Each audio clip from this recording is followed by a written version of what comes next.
Hello everyone, কেমন আছেন আপনারা? আশা করি ভালো আছেন, আমিও খুব ভালো আছি।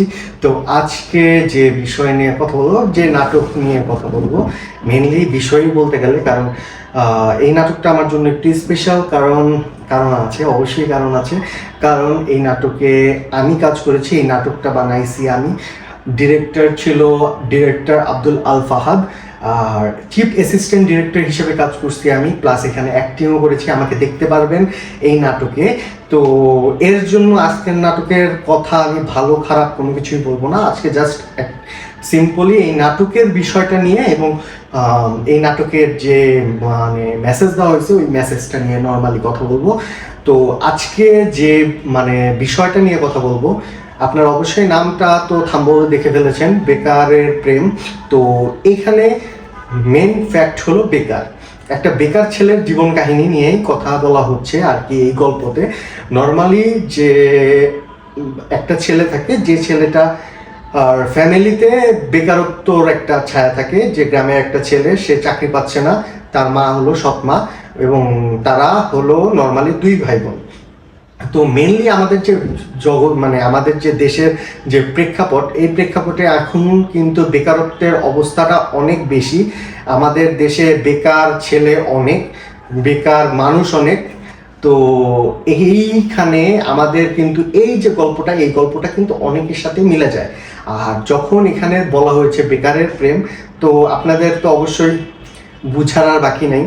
তো বেকার মানুষের তো প্রেম করার এখন অ্যাবিলিটি নাই, যোগ্যতা বলতে গেলে নাই। কারণ একটা যদি আপনি আপনার গার্লফ্রেন্ডকে নিয়ে রাস্তায় বের হন, তো একটা ফুচকার দামও এখন 50 টাকা। তো আপনি যে ফুচকাটা খাওয়াবেন এটার তো অ্যাবিলিটি থাকতে হবে। আর এখন যে মানে আমাদের দেশের যে প্রেক্ষাপট, গার্লফ্রেন্ডরা গার্লফ্রেন্ডকে গিফট দিতে হবে, গার্লফ্রেন্ডকে নিয়ে বাইর হইলেই আপনার যাতায়াত কস্ট থেকে শুরু করে এভরিথিং, একটা দিনের যদি আমি অ্যাভারেজ সব থেকে নর্মাল হিসাবও করি, তাহলে সর্বনিম্ন আপনার 500 থেকে 1000 টাকা শেষ হয়ে যায়।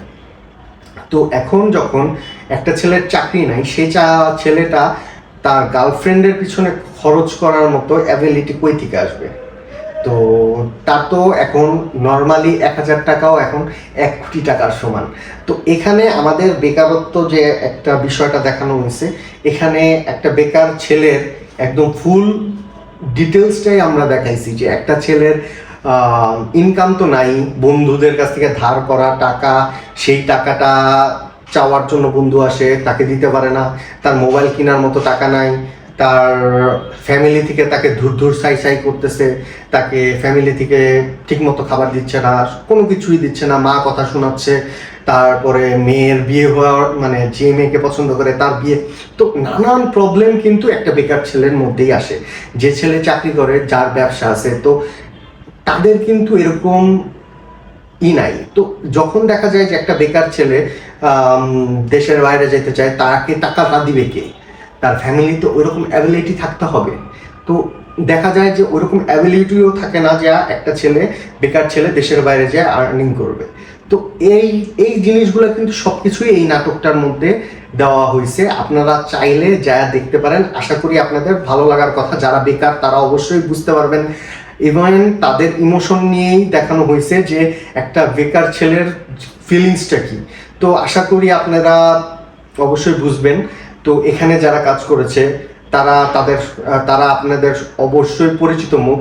সবুজ আহমেদ, তারপরে কাজ করেছে অনন্যা ইসলাম, তারপরে কাজ করেছে মোহাম্মদ জাহাঙ্গীর কবির, তারপরে লিপু মামা, রুমা আপা। তো এরা কিন্তু তাদের যে ক্যারেক্টারগুলো খুব বেস্টলি ট্রাই করছে যে তাদের ক্যারেক্টারগুলো ফুটিয়ে তোলার জন্য। তো আশা করি আপনাদের ভালো লাগবে। আমি আপনাদের আজকের নাটক ভালো না খারাপ না কিচ্ছু বলবো না, রিজন হলো এটার মধ্যে আমি ইনক্লুডেড। আমি একটা কথা বলবো, তো আপনাদের কাছে লাগতে পারে যে না তার নাটক, তাই তার জন্য হয়তো বা সে এটার রিভিউ ভালো দিচ্ছে, এরকম কোনো কিছু না। অবশ্যই আপনারা আপনাদের মতো করে নাটককে জাজ করবেন, জাজ করে অবশ্যই আমাকে জানাবেন কেমন লাগছে। আশা করি খারাপ লাগার কথা না, তারপরেও যদি আপনাদের লাগে তাহলে অবশ্যই আমাকে জানাবেন যে নাটক কেমন হয়েছে। বেকার একটা ছেলে, বেকার ছেলের প্রেম আমি আসলে বুঝি। তাদের কষ্ট, কারণ আমারও এক টাইমে এরকম অবস্থা ছিল। তো আশা করি আপনাদের বুঝতে কষ্ট হবে না। আর যাদের জীবনে এরকম হয়ে গেছে অবশ্যই তারাও কমেন্ট করে জানাবেন। এবং কি মানে আপনাদের যে কষ্ট, আপনাদের কষ্ট থেকে নিয়েই এই ঘটনাটা আসলে মেনলি। তো এটা আসলে গ্রাম কেন্দ্রিক দেখানো হয়েছে। আসলে এইটা আসলে আমাদের ঢাকা শহরে এখন বেশি, কারণ ঢাকা শহরে যা চাকরির অবস্থাটা খুবই যে ভালো সেরকম না। আর দেশের এখনকার যে পরিস্থিতি, এই পরিস্থিতিতে সবার চাকরি নিয়েই টানাটানি, এটা আসলে বলার কিছু নাই। তো দেখা যাচ্ছে যে তাদেরও ব্যবসা নাই, এই কারণে দেখা যাচ্ছে যে তারা ছাঁটাই করতেছে। এই ছাঁটাইয়ের কারণে অনেক মানুষ এখন বেকার হচ্ছে, নতুন বেকার হচ্ছে।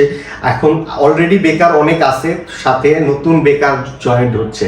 তো এটা আসলে বুঝার কিছু নাই যে কয়দিন পরে আসলে কি হবে সেটা আসলে আমরা বলতে পারতেছি না।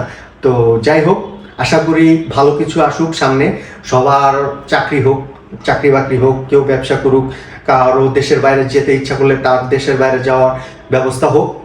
সবাইকে ধন্যবাদ এবং পুরো ভিডিওটা দেখার জন্য। সবাই প্লিজ প্লিজ চ্যানেলটা সাবস্ক্রাইব করবেন, কমেন্ট করবেন, এবং আপনারা আজকের যে নাটকটা, এই নাটকটা দেখে অবশ্যই আমাকে জানাবেন যে নাটকটাও কেমন লাগলো আপনাদের, আর আমার ভিডিওটাও কেমন লাগলো।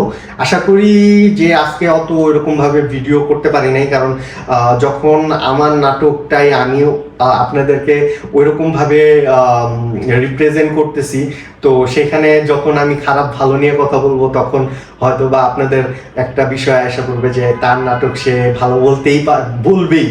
তো এর জন্য আজকে খারাপ ভালোর বিষয় নিয়ে কথাই বলবো না।